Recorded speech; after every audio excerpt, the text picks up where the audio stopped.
अक्सर हराम की कमाई के पीछे औरतों का भी हाथ होता है। दोनों पहलू सुन लीजिएगा। हराम के पीछे कब? जब शोहर की कमाई मजदूरी के 500 रुपए हो और औरत प्रधान की बीवी का सूट देख के आए, कहती सुनो जी, अगली ईद पे मुझे वही सूट चाहिए जो जुम्मन की बीवी ने पहना था।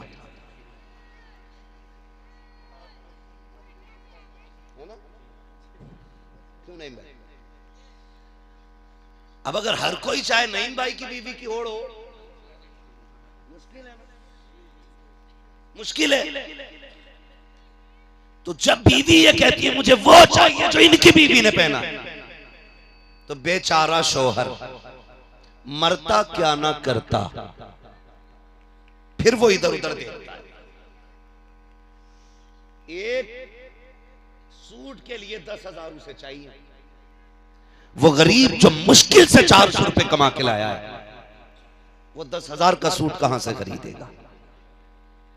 फिर वो जाता है हराम की तरफ, किसी को ब्याज देता है, कहीं सट्टा लगाता है, कहीं जुआ खेलता है, फिर कोशिश करता है एक के चार कैसे बनेंगे। खुदा की कसम, ए मेरी बहन बेटी हो, तुम कनीज़े फातिमा ज़हरा हो, तुम सुनो तो सही, तुम किसी प्रधान की बेटी हो, कोई जमींदार की बेटी हो, कोई प्रधान की बेटी होगी, कोई किसान की बेटी होगी, तुम में कोई मुस्तफा जान रहमत की बेटी नहीं है, तुम में कोई मौला अली की ज़ौजा नहीं है। जरा तारीख उठा करके देखो, खातून जन्नत सैयदा तय्यबा ताहिरा आबिदा जाहिदा तकिया नकिया ज़किया पारिसा हजरत सैयदा फातिमा ज़हरा रज़ी अल्लाह तआला अन्हा। अल्लाह अकबर, आप हालत देखिए। एक दिन मेरे नबी खातून जन्नत के घर तशरीफ लाए, दरवाजे पे दस्तक हुई, आवाज आई मंदक्कल भाव। दरवाजा किसने बजाया है? कौन चौखट पे आया है? अल्लाह अकबर, मेरे नबी कहते हैं अना मोहम्मद रसूलुल्लाह, बेटी मैं तुम्हारा बाप मोहम्मद रसूलुल्लाह हूँ। सुन तो सही प्यारे, मेरे नबी क्या अदब सिखा रहे हैं, अपनी बेटी के दरवाजे पर खड़े हैं और बिना इजाजत अंदर नहीं जा रहे हैं। आज हालत देखिए हमारे मुआशरे की, तहजीब तो देखिएगा। अल्लाह अकबर, ऐसे ही मुंह उठाए चले जाते हैं, दरवाजा खोल करके अंदर आके कहते हैं क्या मैं आ सकता हूँ? जब अंदर आ ही गया है, अब पूछने का मतलब क्या है? दरवाजा खोल ही दिया है, अब आवाज देने का मतलब क्या है? इस्लाम तो ये सिखाता है अपनी बेटी के भी दरवाजे पे जाओ तो पहले इजाजत ले लिया करो, उसके बाद अंदर जाया करो। तुम किसी के भी घर में मुंह उठा के चले जाते हो, ये इस्लाम की तालीम रही है। मेरे नबी ने दरवाजे पे आवाज दी, खातून जन्नत कहती है अब्बा जान अगर अकेले हैं तो आ जाइए, और अगर कोई साथ में है तो उसको रोक दीजिएगा। आका करीम अंदर तशरीफ लाए, बेटी फातिमा क्या बात है? का अब्बा जान आज आपकी फातिमा पे इतना कपड़ा नहीं है कि वो अपना पूरा पर्दा कर सके। या रसूल अल्लाह, आज आपकी फातिमा के पास पैबंद लगाने का भी कपड़ा नहीं बचा के। अल्लाह अकबर, ये खातून जन्नत के जुमले।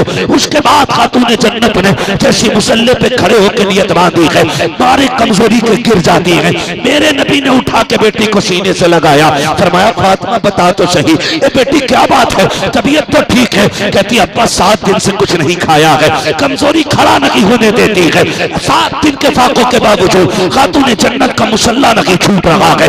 मेरे नबी ने जैसी बेटी का जुमला सुना, फरमाया फातिमा जरा मुसल्ले का कोना हटा के दे। कहाँ गई वो बदबख्त कौम है जो कहते थे नबी कुछ नहीं दे सकते हैं, नबी को कुछ इख्तियार नहीं है। मेरे नबी ने कहा था ए फातिमा बेटी जरा मुसल्ले का कोना हटा। खातून जन्नत ने कोना हटाया, हीरे जवाहरात की नहरें बह रही थी। फरमाया फातिमा जितना चाहे उठा ले, मगर याद रखना उतना ही लेना जितने का हिसाब दे सके। जैसे इतना कहा था, खातून जन्नत ने जल्दी से कोना ढका। कहा या रसूल अल्लाह, मुझे वो नहीं चाहिए जो दुनिया भी बर्बाद कर दे, आखिरत भी बर्बाद कर दे। कहती या रसूल अल्लाह, खातून जन्नत को फाका तो गवारा है, लेकिन रब की नाराजगी गवारा नहीं हो सकती। अल्लाह अकबर, ये नारे तकबीर। सुने बहुत गौर से, ये खातून जन्नत। तो मेरी बहन, शौहर अगर गरीब है, 500 रुपए कमाता है या 400 कमाता है, तो अपने शौक के हिसाब से लिस्ट ना बना, अपने शौहर की कमाई के हिसाब से लिस्ट बना के दे। माना कहती नहीं, मैंने अपने बाप के घर कभी नहीं ओढ़ा ये दुपट्टा, कभी नहीं पहने ये कपड़े, ऐसी रोटी नहीं खाई अपने बाप के घर। हम जानते हैं कोई बाप अपनी बेटी को भूखा नहीं रखता।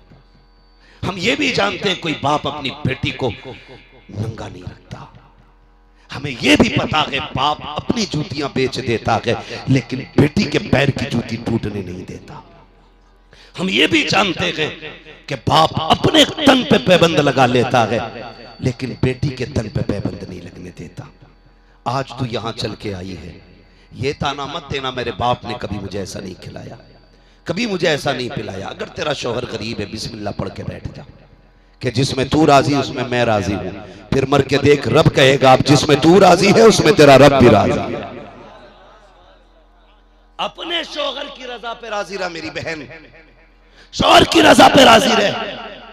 कभी उससे मुंह बिगाड़ के बात ना कर कि ये हर घर की कहानी नहीं। शौहर थक के आता शाम को, बीवी के चेहरे पे 12 बजे होते। वो क्या सोच के घर में आया है कि जब मैं जाऊंगा मेरी बीवी मेरा दुख बांटेगी। आज जितनी गालियां मिली हैं उसके पास बैठूंगा तो ये दुख दूर हो जाएगा। जितने लोगों ने ताने दिए हैं आज ये खत्म हो जाएंगे।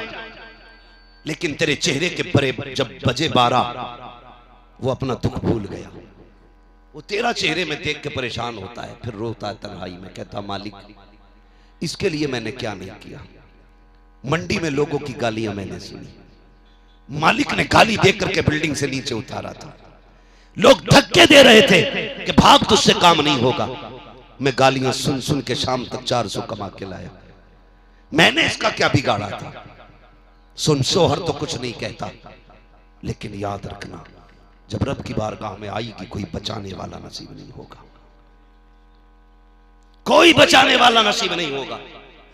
शाम को शोहर थक के मजदूरी से वापस आए, बिस्मिल्लाह पढ़ के इस्तकबाल कर। खाली हाथ भी आ रहा है ना, पानी का गिलास लेके खड़ी हो जा। पूरा दिन तेरा दुख में गुजरा है, मुस्कुरा के इस्तकबाल कर। बैठा के उससे पूछ मेरे सरताज दिन कैसा गुजरा, कहीं चोट तो नहीं लगी, मजदूरी करने गया था, बता कोई जख्म तो नहीं आया, तेरा चेहरा उतरा हुआ के बता दिल तो नहीं टूट गया। ऐसे बैठ के चंद बातें कर, खुदा की कसम तेरे जुमले उसे सेहत भी देंगे, ताकत भी देंगे और अल्लाह तेरे इन जुमलों के बदले में तुझे जन्नत अता फरमाएगा। लेकिन यही दो टोले की जबान है जो तुम्हें जन्नती भी बना सकती है, जहन्नमी भी बना सकती है, जहन्नमी भी बना सकती है। आप जानते हो, आपको मैं बताऊं,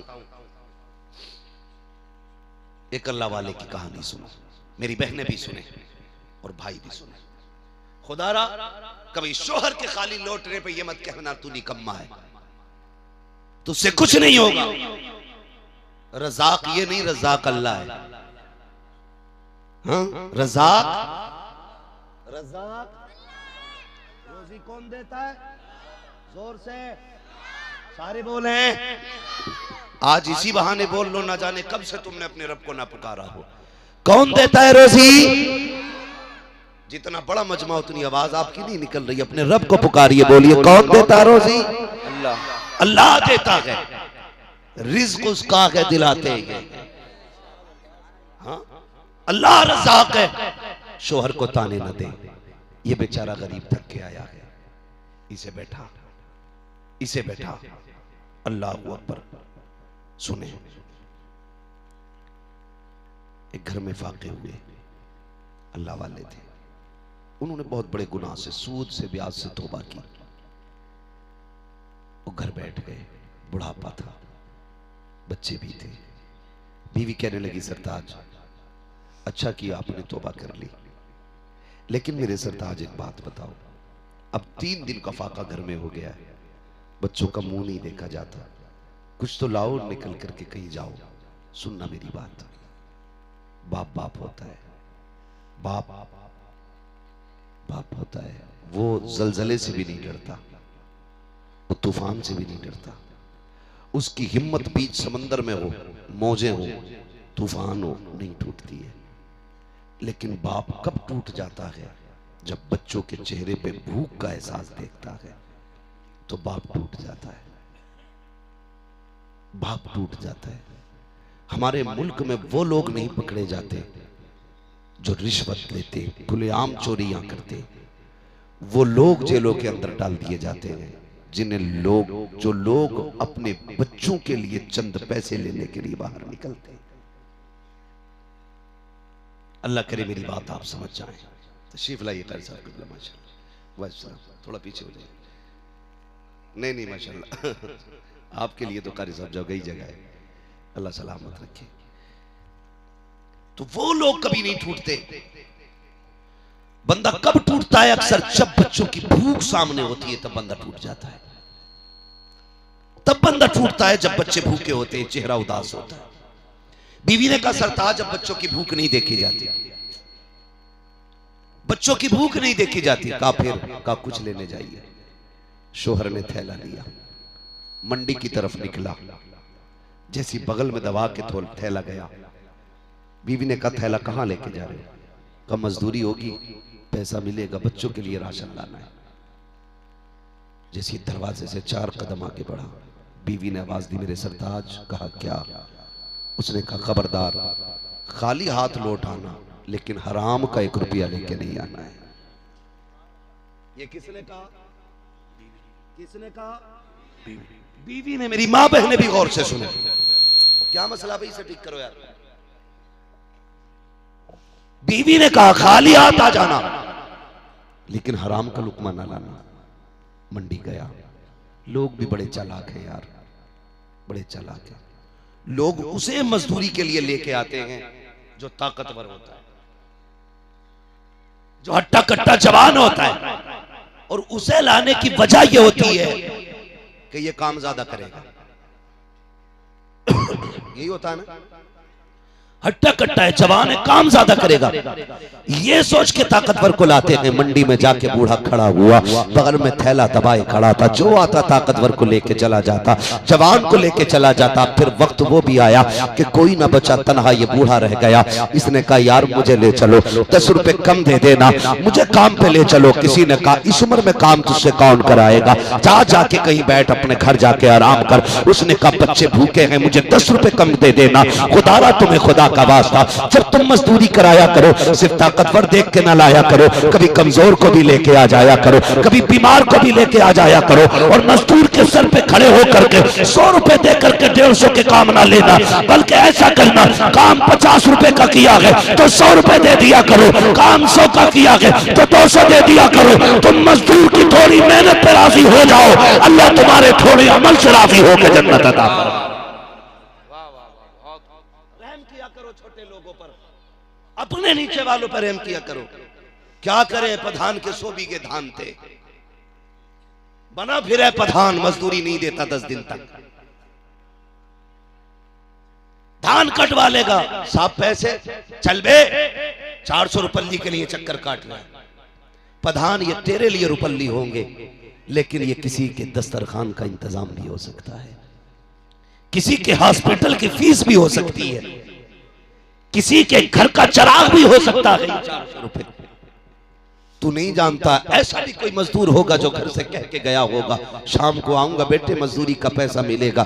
बच्चों ने कहा होगा अब्बा हमने कभी सेब नहीं देखा, हमने कभी अनार नहीं खाया। इसने शायद वादा किया हो बेटे शाम को पैसा मिलेगा, तेरी ख्वाहिश पूरी करूंगा। खुदा की कसम तुम भी औलाद वाले हो, प्रधानों, जमींदारों, ठेकेदारों, पैसे वालों, अगर तुम अपने बेटे की खुशी पूरी करते हो तब तुम्हें कितना सुरूर मिलता है। तुमसे ज्यादा सुरूर गरीब को मिलता है जब बेटे की खुशी पूरी करता है, जब बेटे का ख्वाब पूरा करता है। तुम नहीं जानते हो, तुमने तो ये कह दिया कि 400 रुपये के लिए इतने चक्कर लगा रहा है, लेकिन तुमने ये नहीं जाना ये भी तो हो सकता है उसके दस्तरखान पे प्लेटें रखी हो, ये भी तो हो सकता है बीवी चूल्हे में आग जलाए बैठी हो, आटा लाएगा तो रोटी बनेगी। खुदारा मजदूर को धक्के न दिया करो। मेरे नबी ने तालीम दी थी कि मजदूर को मजदूरी पसीना सूखने से पहले दे दिया करो, इसलिए कि तुम अमीर हो, तुम्हें नहीं पता रोटी कैसे आती है। गरीब से पूछा करो एक वक्त का खाना कैसे आता है। हाँ लॉकडाउन हुआ, कितने लोग तो गुर्बत से फाके से मर गए। दुनिया कह रही थी कोरोना ने मारा है,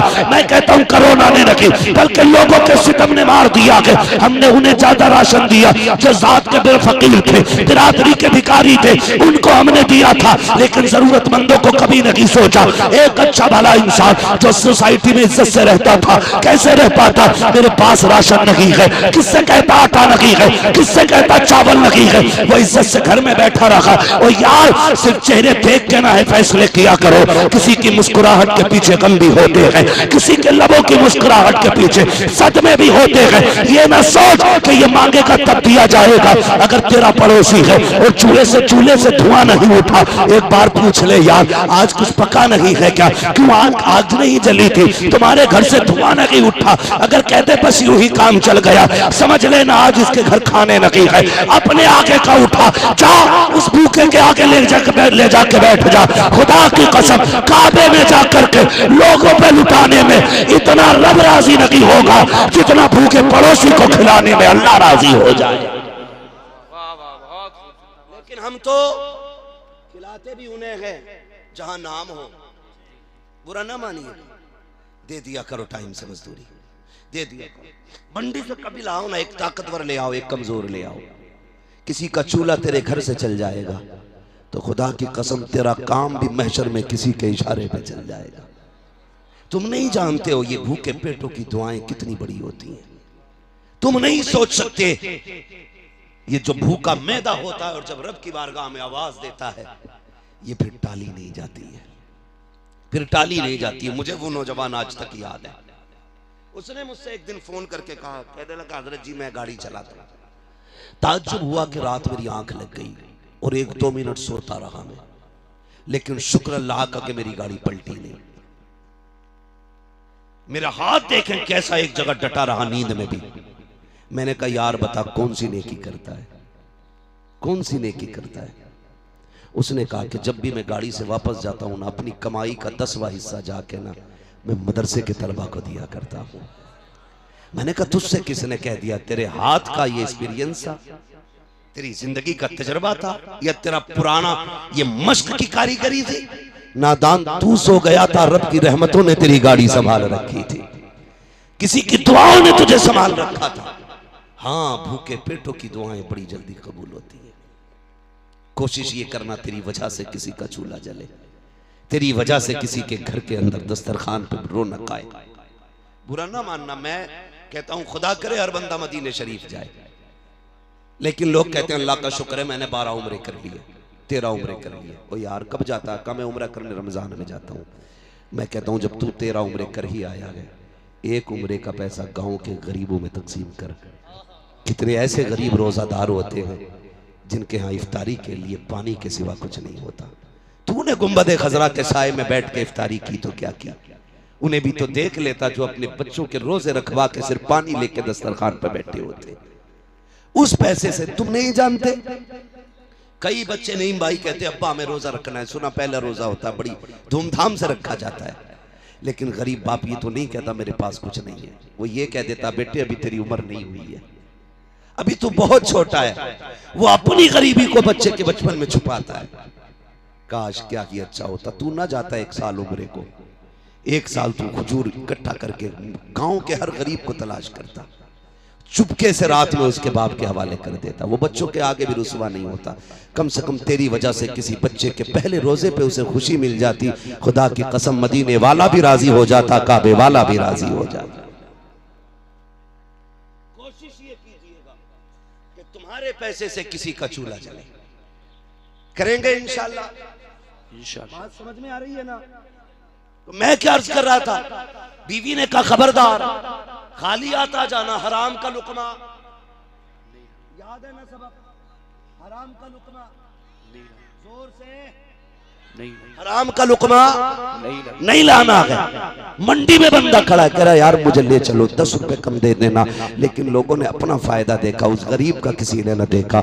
अल्लाह अकबर, जब सब छोड़ के चले गए, सूरज आधी आसमान का सफर तय कर चुका, बीचों बीच में सूरज आ गया। वो जो बगल में थैला था यार कैसे लेके जाता उसे। अब बच्चों का सामना मुश्किल था, खाली हाथ पलट करके बच्चों को भूखा छोड़ के आया था। क्या मुंह दिखाता बच्चों को जाकर के, खाली गया था खाली आया था। था। अल्लाह सलामत रखे आप लोगों को। सुनना मेरी बात बहुत गौर से।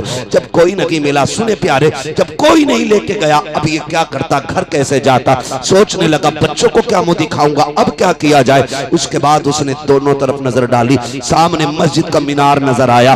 उसने अपना थैला लिया, मस्जिद में गया, वुजू किया, मुसल्ला बिछाया, रो के कहता मालिक दुनिया वाले तो काम के लायक नहीं समझते हैं, मैं तेरे घर में आ गया हूँ, अब तेरे दरबार में नौकरी करूंगा, या अल्लाह मैं सफाई करूंगा, तेरे घर में झाड़ू लगाऊंगा। मेरे मालिक मेरे बच्चे 3 दिन से भूखे हैं, उनके रिस्क का इंतजाम फरमा दे। ए मर परवरदिगार आलम, ये दुनिया वाले मुझे नौकरी के लायक नहीं समझते हैं, मैं तेरे घर में मजदूरी करने आ गया हूँ। ये कहकर शाम तक मस्जिद की धुलाई करता रहा, सफाई करता रहा। शाम को घर पलटने की बारी आई।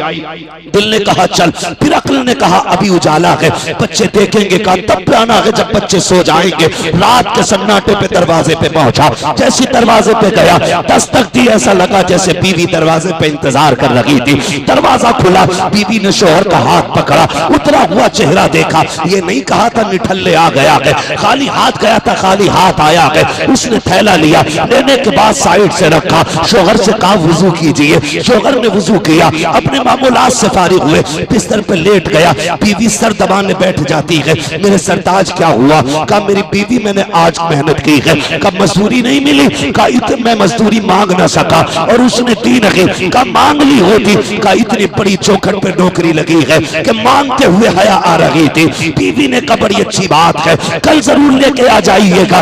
ये कह के अगले दिन बीवी ने फिर भेजा, फिर कहा या कबल हराम, खबरदार हराम का लुकमा न लाना, लाना तो हलाल का लेके आना। जब दूसरे दिन शोहर पलटा, वही वक्त है, वही आलम है, आके देखा बच्चे फिर सोए हुए हैं। कहता बीवी बता तो सही मेरे बच्चों को क्या खिला के सुलाया? बीवी ने कहा रब का शुक्र है, अगर ताना नहीं था तो क्या हुआ, हमारे घर में पानी तो मौजूद था, मैंने रब की नेमत से बच्चों को सैराब करके सुला दिया है। शोहर फिर बैठ जाता है। बीवी कहती है मेरे सरताज कल जब जाना अपने मालिक से कह देना मैंने 3 दिन काम कर लिया है, 1 दिन की मजदूरी दे दे या इतना दे दे जिससे 1 वक्त का खाना बन जाए, बाकी हिसाब बाद में कर लेंगे। अल्लाह अकबर। जैसी बीवी ने इतना कहा है, चेहरा देखा बीवी का, रोता हुआ चल दिया मस्जिद की तरफ। आने के बाद मस्जिद में सफाई की है, शाम का वक्त आया है, रो रो के कह रहा था ए मेरे मालिक अब बच्चों का सामना नहीं किया जाता, कितनी बार बीवी से मुकाबला करूंगा, ए मेरे परवरदिगार कम से कम इतना तो दे दे कि मेरे बच्चों का 1 वक्त का खाना हो जाए।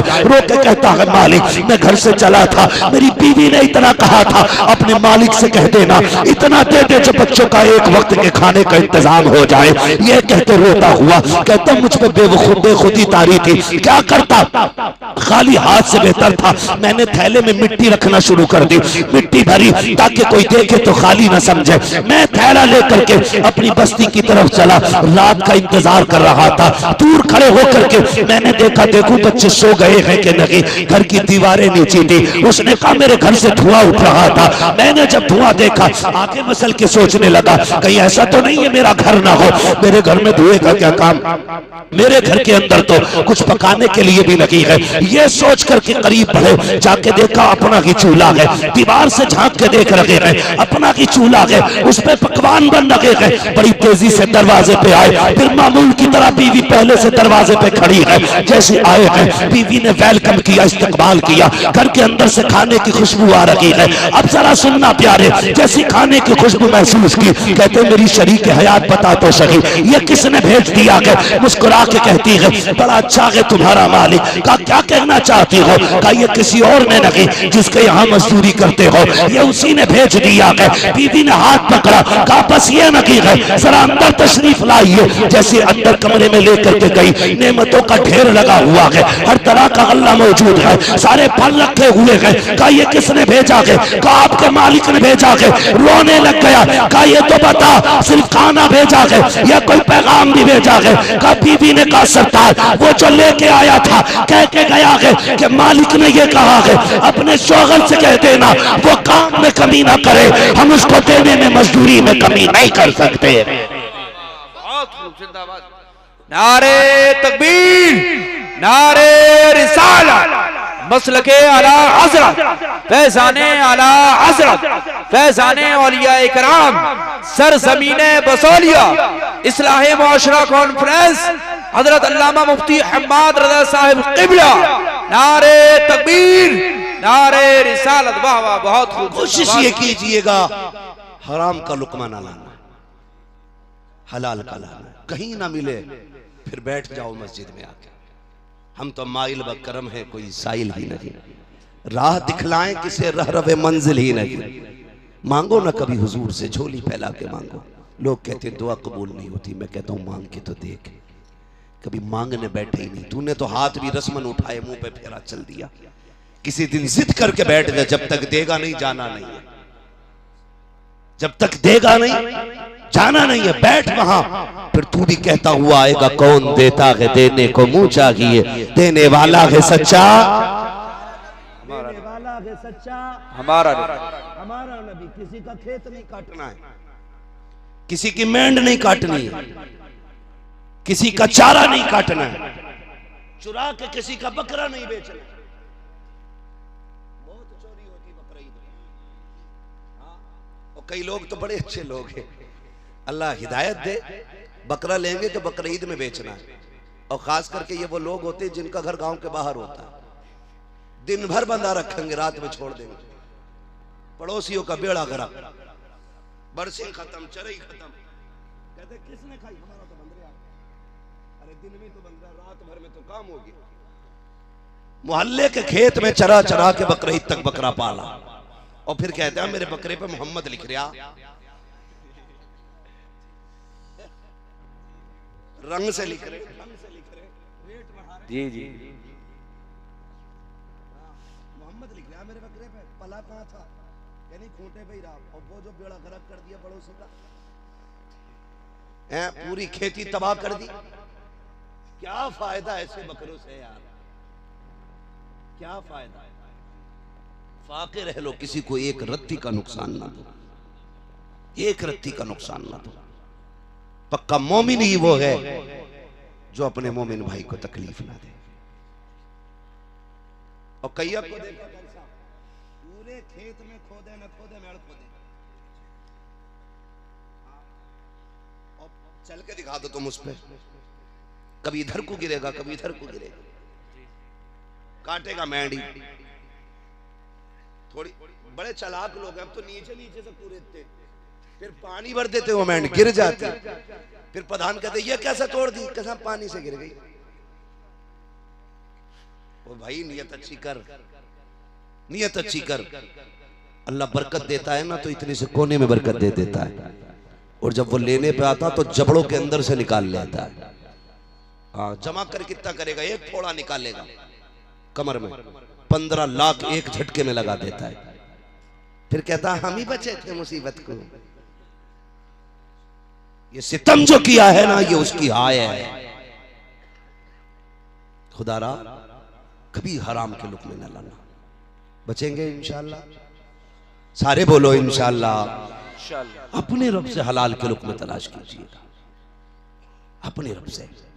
अल्लाह देता है, जिस नियत से आप निकलेंगे उस नियत से आपको मिलना है, उस नियत से आपको मिलना है। और औरतों से गुजारिश है, तुम्हारे शौहर की कमाई बड़ी मेहनत की होती है। ऐसा ना हो कि ये गया बाजार में और तुम गई मजार में। ऐ जी ऐसा कर दो मेरे आदमी मेरी सुनने लगे, और बेचारा सुन किसकी है? तेरी सुन सुन के तो बूढ़ा हो गया, कमर टूट गई उसकी, अब भी कमी रह गई। वो जो बाबा बैठा है उससे कह रही ऐसा कर दो कि हम दोनों में मोहब्बत हो जाए। मेरी बहन जिसके पास तू गई है, पूछ इसके पड़ोसियों से, इसकी खुद अपनी बीवी से 10 साल से नहीं बनी। और जिसकी अपनी बीवी से 10 साल से ना बनी, वो तेरी बनाएगा, बिगाड़ और देगा। इसलिए इन ठगों के पास न जाना, इन लुटेरों के पास न जाना।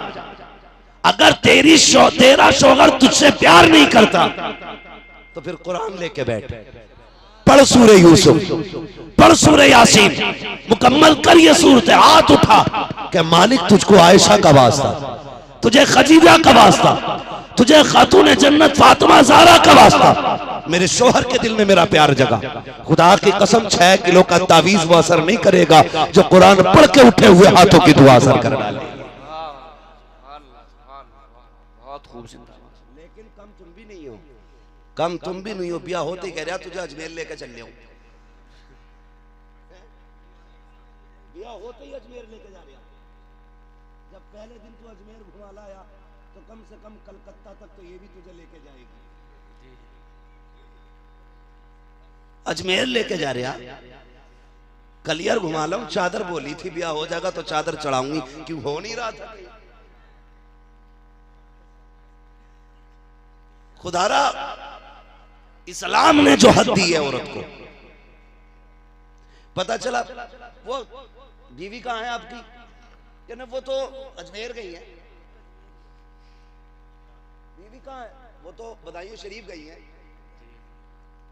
क्या करना है ना, छोटे बड़े सरकार की चादर बोली थी। आप क्या कर रहे हो यहाँ? कि मैं घर रखा रहे हो। बीवी किसके साथ गई? कि गांव की ट्राली गई थी उसमें ही बैठा दी। सुने बहुत गौर से, ये हंसने की बात नहीं, ये रोने की बात है। तुमने ट्राली में बहू बैठा दी। 100 का नोट रख दोगे कहीं चौराहे पे, उठा और लाओगे कहीं पड़ा मिल गया तो। ये मामला है। गिरे पैसों को फट से उठाता आदमी, कोई देख ले, ऐसा रख के दाएं बाएं देखे, कोई देख तो ना रहे। हम 100 रुपए रोड पे नहीं डालते क्योंकि हमें लगता पैसा प्यारा है, लेकिन मेरे नबी ने फरमाया था मोमिन की इज्जत काबे की इज्जत से ज्यादा बड़ी है।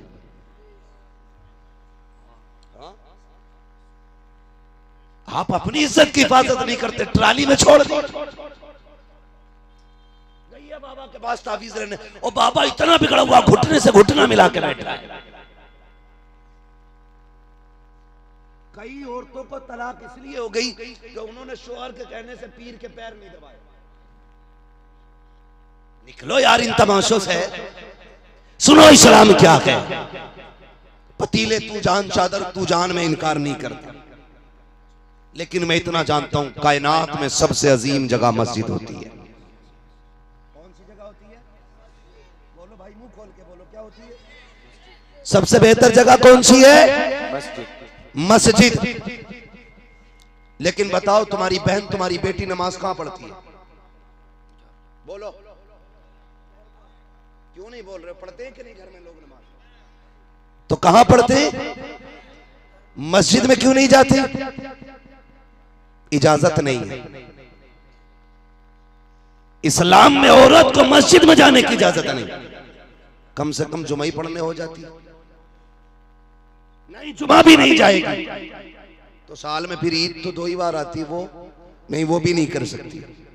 घर में रह, क्यों क्यों? कहो मस्जिद में जाएगी, गैर महरम भी होंगे, महरम भी होंगे। हो सकता है कोई फितना पैदा हो जाए, तवज्जो कीजिए, हो सकता है कोई फितना पैदा हो जाए। अब सोच तो सकी, फितने के डर से इस्लाम औरत को मस्जिद में नमाज व जमात पढ़ने की इजाजत नहीं देता, तो तेरी मेरी बेटी को किसी की ट्राली में बैठ करके किसी मजार पे जाने की इजाजत कैसे दे सकता है?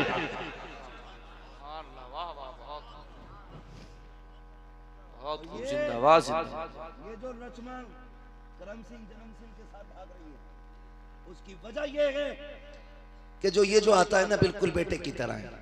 जाओ करण, बेटी को दवा दिला लो, लो उसको दवा दिला लो। इस्लाम की हकीकत जानते हो आप? इस्लाम का अपना एक मिजाज है। इस्लाम ये कहता सगे भाई बहन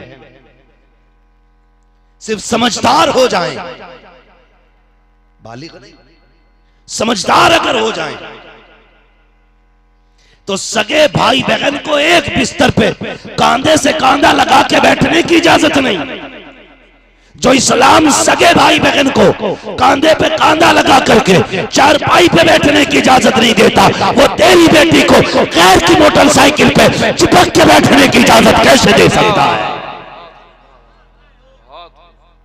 कैसे बेच देते हो? कसीम लगता है, भाई लगता है, भागने से कुछ नहीं होगा। इस्लाम को फॉलो करो, दुनिया में भी इज्जत पाओगे, इंशाअल्लाह आखिरत में भी इज्जत पाओगे। जब तक इस पे अमल नहीं करोगे ना यहाँ इज्जत मिलेगी ना वहां मिलेगी। करेंगे इंशाअल्लाह, करेंगे कोशिश। मेरी बेटी मेरी बहन, तेरी कमाई तेरे शोहर की कमाई बड़ी मेहनत की है। कोई बाबा भी अगर तुझसे ये कह दे तुझ पे 6 का साया 18 का साया है, और बताते क्या है 18 का, अगर औरत हाथ दिखाने जाती है तो बड़े मकार होते, कहते कमर में दर्द रहता कि हाँ, घुटनों में दर्द रहता कि हाँ, पिंडली भी ऐंठती होंगी कि हाँ, कि फेफड़ों के बीच में भी तकलीफ रहती कि हाँ, कि बस तुझ पे 8-10 जिन्नात का असर है। जाओ, ये जो मैंने बीमारियां बताई है ये 99% औरतों के अंदर होती है, ये सब जानते हैं। मेरी बहन तू इतनी सीधी है, तूने सोची बाबा को बिना देखे कैसे पता? क्योंकि पिटते पिटते बाबा के खुद इन्हीं जगहों पे दर्द हो रहा है, उसे पक्का पता है। हाँ, जिसे अपना नाम लिखना नहीं आता वो इतनी जानकारी कहां से पा गया भाई? चोर है भाई। इसे 5-6 के बदले में पैसा ना दे, उसी पैसे से अपने शोहर की खिदमत कर। इसके तावीज से वो असर नहीं होगा जो तेरी खिदमत से शोहर के दिल में असर हो जाएगा। खिदमत कर शोहर की, जब बाहर से थक के आए दरवाजे पे इस्तकबाल कर, जाने लगे तो दरवाजे तक छोड़ने के लिए जा, उसे सैकड़ों गाड़ी देख कर ना भेज, अल्लाह करे तू लौट के ना आए, तू मर जाए, तेरा जनाजा सज जाए, तेरा बेड़ा गर्क हो, तुझे देखना नहीं चाहती। जबकि वो जाने लगे तो मुसल्ला बिछा दे, कहते मालिक तेरी हिफ्ज़ो अमान में भेजा है, खैरियत से वापस लाना, परदेस गया है, तेरी ये दुआएं निकलेंगी, खुदा की कसम रिज़्क़ भी साथ आएगा, सेहत भी साथ लेके वापस आएगा। तो ये मेरी बहनों तुम्हें करना है, अपने शोहर की जिंदगी की दुआ मांगना, उनकी दराजी उम्र की दुआ मांगना, उनकी खिदमत, उनकी रजा की दुआ मांगना। हाँ, ना जा तू चल के कलियर व अजमेर, चल के 2 कदम शोहर के बिस्तर तक जा और मोहब्बत से पूछ कुछ चाहिए, कुछ चाहिए। अगर वो तेरे लहजे में प्यार देखेगा, वो शोहर है। तेरे लिए धूप खा के आया, तेरे लिए गालियां सुन के आया, तेरे लिए बोझ उठा के आया, क्या वो तुझसे प्यार से बात नहीं करेगा? हैं? जब अपना ही मुंह सीधा ना तो तुझे प्यार किधर मिलने वाला भाई? मुंह पे बारा ना बजाया कर, भूतनी ना बना कर। एक साहब कहने लगे हजरत देवा शरीफ में भी दिखा लिया और कचौचा शरीफ में नीर में भी नहला ले, उसको भूत ही नहीं उतर रहे। तो मैंने कहा भूत होंगे ही नहीं, उस पर कहीं दौड़े पड़ते हैं। मैंने कहा भूत उससे उतरते हैं जिस पे भूत हो, जो खुद भूत नहीं हो उससे कुछ नहीं उतरा करता। तो ये भी ख्याल कीजिएगा, घर में कुरान की तिलावत आम करें। बेटियों से कहिए फजर पढ़ के कुरान खोल लिया करें। जहां कुरान पढ़ा जाता है वहां शैतान नहीं आया करता है। कुरान पढ़ा करें, फजर बाद तिलावत होनी चाहिए। तुम जो बीवी की खुशी के लिए इतना बड़ा एलसीडा लगा देते हो ना, एलसीडा, फिर उसमें देखो वो नमाज छोड़ सकती है, सीरियल नहीं छोड़ेगी। वो कुरान छोड़ सकती है, सीरियल नहीं छोड़ेगी। उसकी जो नौटंकी होती है वो सेम घर में होने लगती है।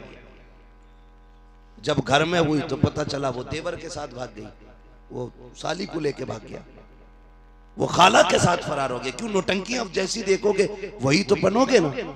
पढ़ कुरान तर्जमे के साथ, कंजुल ईमान खोल के बैठा कर। हाँ, जब खुदा की कसम पढ़ोगे ना कि कयामत इतनी सख्त है कि कलेजे फाड़ देगी, तो फिर सोचोगे गुनाह करने से पहले।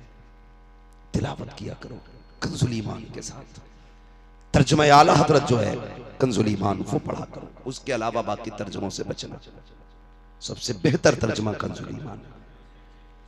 इससे खुदा की कसम घर में रहमतें भी आएंगी और अकीदे भी सलामत रहेंगे। करेंगे इंशाअल्लाह कोशिश, जितनी बातें मैंने की है। अल्लाह ताला हमें हुजूर का सच्चा पक्का इश्क अता फरमाए, हमारी कौम को मसरक आला हज़रत पर मौला करीम जिंदगी अता फरमाए, पाइंदगी अता फरमाए। फरमाया गया, ए ईमान वालों, अपने आप को और अपने घर वालों को जहन्नम की आग से बचाओ। कोशिश कीजिएगा अपने बच्चों को कुरान जरूर पढ़ाइए, मदरसे में बच्चों को जरूर पढ़ाइएगा। मैं इस चीज़ से कभी नहीं इनकार करता कि तालीम हासिल ना करें। मुझे खुशी होती है मेरी कौम का कोई बच्चा IPS IAS बनता है, तो MBBS हो तब भी कलेजे ठंडे होते हैं, क्या हमारी कौम आगे बढ़ रही है। लेकिन जब छोटे थे तो हम मदरसों को बुरा कहते रहे, बड़े हो गए तो फिर तालीम को बुरा कहना शुरू कर दिया। ना, हम तालीम के मुखालिफ नहीं हैं। हम ये चाहते हैं हमारे बच्चे जहाँ MBBS होना वहाँ कुरान के कारी भी होने चाहिए। इसलिए कि हमारा बेटा अगर डॉक्टरी की कुर्सी पे बैठ के खुराक देगा ना, 3 मरतबा महबूब पे दरूद पढ़ के गोली पे दम करेगा, भले ही उसके साल्ट में फायदा हो ना हो, मुस्तफा की दरूद में फायदा हो जाएगा। ये जो काला बाजारी चल रही है ना, अगर हमारे बेटे वकील होंगे, हमारे बेटे जजेस होंगे, तो फिर किसी मजलूम को रोना नहीं पड़ेगा। जब फैसले की कुर्सी पे मुस्तफा का गुलाम बैठेगा ना, फिर दौरे फारूक आजम नजर आ जाएगा, दौरे फारूक नजर आएगा। हम चाहते हैं हमारी कौम के जवान आगे बढ़े और हर कुर्सी पे बैठ करके इस्लाम का आईना दिखाए, ऐलान कर दे, यहाँ फैसला करते वक्त कोई रिश्वत, कोई घूस नहीं देखी जाती, यहाँ दलील देखी जाती है। दलील जिसकी पक्की होती है, फैसला उसी के हक में किया जाए। इसलिए डॉक्टर बाद में है, गुलाम मुस्तफा पहले, इंजीनियर बाद में, गुलाम मुस्तफ़ा पहले। पढ़ाइए बच्चों को मदरसे में, खुदा की कसम मदरसे की बहुत बड़ी डैन है इस उम्मत पर। आज जो दाढ़ियाँ सलामत है मदरसे की वजह है, आज जो टोपियाँ सलामत है मदरसे की वजह है। तुम्हारे बच्चों को जो कलमा आता है ना, वो मदरसे की देन है। तुम्हें जो नमाज जनाजा याद है, ये मदरसे की देन है। जिसकी मुखालफत करते हो, अगर ये बंद हो गया ना, कोई जनाजा पढ़ाने वाला नसीब नहीं होगा। जनाजा तो छोड़ो, कान में कोई अजान पढ़ने वाला नहीं होगा। दफन करने के लिए तरस जाएंगे लोग, कोई मिट्टी देने वाला सुन्नत के मुताबिक नहीं मिलेगा। इसलिए बच्चों को आलिम बनाइए। एक बच्चा हमारे घर के अंदर हाफिज कुरान हो गया, अल्हम्दुलिल्लाह, समझ लेना कि हमारा पूरा घर बदअकीदगी से भी बच जाएगा। और कितनी चीजें तो खाली हाफिज होने की वजह से, शर्म की वजह से खत्म हो जाती है। अब्बा की दाढ़ी नहीं थी, बेटा हाफिज बना, कहता यार दाढ़ी रखने, अब तो अल्लाह हाफिज हो क्या। अब्बा ब्याज लेता था, यार अब तो गैरत आनी चाहिए, अल्लाह हाफिज हो गया, तुम ब्याज ले रहे हो, तो फिर वो भी खत्म। एक बंदा, फिर बहनें भी हया करती है, नहीं गलती नहीं करनी है, बहन आप भाई हाफिज कुरान है, लोग मेरे भाई को क्या कहेंगे। एक पढ़ा लिखा आ जाए तो घर सवर जाया करते हैं, अगर खानदान पड़ जाए तो नस्लें सवर जाएंगे इंशाअल्लाह। करेंगे इंशाअल्लाह ऐसा। बस जो हुए अगलात उनको माफ फरमाए रब्बे कायनात। जिंदगी ने दिया साथ, फिर होगी मुलाकात। चमन रहा फूल खिलेंगे, जिंदगी रही फिर मिलेंगे। मुसाफिर हैं हम भी, मुसाफिर हो तुम भी, किसी मोड़ पर फिर मुलाकात होगी। फकीरान आए सदा कर चले, सदा खुश रहो ये दुआ कर चले। सारे लोग कलमा शरीफ पढ़ लीजिए, ला इलाहा और जोर से, ला इलाहा इल्लल्लाह मुहम्मदुर रसूलुल्लाह व मा अलैना इल्लल बलाग। अस्सलामु अलैकुम व रहमतुल्लाहि व बरकातुहू।